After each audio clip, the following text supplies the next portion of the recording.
Bonjour à tous, Irène Mingassan, ambassadrice de l'Union européenne au Sénégal. Donc très heureuse et touchée de l'accueil qui nous est fait aujourd'hui pour la visite de ce site pour découvrir avec Madame la Présidente de la Croix-Rouge au Sénégal le travail et l'engagement extraordinaire de tous les volontaires qui depuis des semaines se mobilisent aux côtés des populations et dont l'action en complément avec celle de l'État, qui a été forte bien sûr pour réagir sur les problèmes causés aux populations par les inondations si fortes du début du mois de septembre, nous impressionne, comme je le disais. Pour l'Union européenne,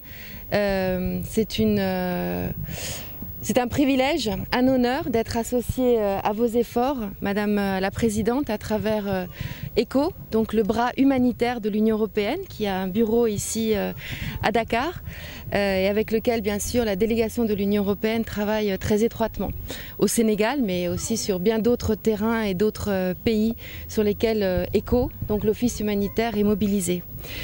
Voilà, nous avons l'occasion aujourd'hui de rencontrer des personnes qui sont hébergées sur ces sites. Là aussi, impressionnant de voir la sérénité qui est restaurée sur votre camp. Je pense encore une fois que tous les talents des volontaires qui ont été mobilisés autour de cette crise sont à saluer, et votre capacité, Madame, et celle de la Croix-Rouge d'organiser tous ces talents au bénéfice des victimes. Donc nous, Union européenne, voilà, travaillons avec la Croix-Rouge sur toute une série d'assistance que nous pouvons apporter aux victimes. Vous le voyez, donc l'établissement de ces camps d'hébergement, de recasement, des aides d'urgence de type médical, y compris de soutien psychologique, des kits sanitaires pour aider voilà, les familles qui s'installent ici. Nous sommes bien sûr dans un contexte très spécifique, celui de la pandémie de Covid. Ça n'arrange rien.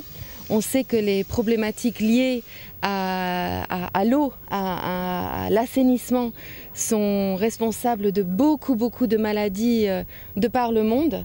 Voilà, ça n'arrange donc évidemment pas la situation que nous traversons ensemble liée à la pandémie. Mais je vois voilà, une grande mobilisation, beaucoup de travail, et je suis très impressionnée de tout cela.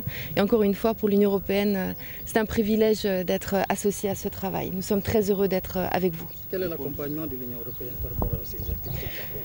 Alors il s'agit d'une action très ponctuelle, donc c'est un montant que nous mettons à contribution de la Croix-Rouge du Sénégal qui déploie des activités sur l'ensemble du pays. Il s'agit d'une contribution de 100 000 €, de l'ordre de 65 millions, que la Croix-Rouge utilise sur les priorités de l'heure, donc c'est eux qui gèrent cela. Bien sûr, cette assistance est ponctuelle parce que nous sommes dans une situation de crise. Pour l'Union européenne, c'est très important, et nous le faisons avec les autorités, de travailler sur ces problématiques sur le plus long terme. Donc nous sommes engagés à travers différents programmes. Vous l'avez vu peut-être la semaine dernière sur le bord de la baie de Han, à Han et Petit Mbao, la rénovation de tous ces quartiers avec un focus très fort sur les aménagements hydrauliques pour aider les populations sur le long terme. Donc il faut être prêt à intervenir en cas d'urgence, mais il faut aussi, et c'est ce que nous faisons, travailler de concert avec ceux qui en ont la charge sur des solutions à long terme. Maintenant, vous avez constaté les conditions dans lesquelles sont les sinistrés. En tant que partenaire privilégié de l'État, si vous aviez une invite à faire au gouvernement, bon, c'est comme je viens de dire, c'est au moment où la crise frappe, il faut pouvoir agir très vite. Et je crois qu'ici, on a vu, les inondations du 7 septembre ont été dévastatrices, mais les gens ont pu être hébergés et assistés très vite. Donc ça, c'est une première chose.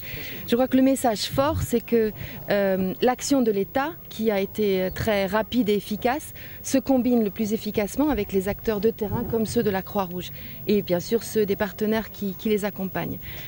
Mais l'action en temps de crise doit être accompagnée par une action et une vision à plus long terme. Donc il faut continuer à faire de cela, de l'eau et assainissement, une priorité de partenariat, notamment entre l'Union européenne et le Sénégal, et nous sommes là pour cela. Merci.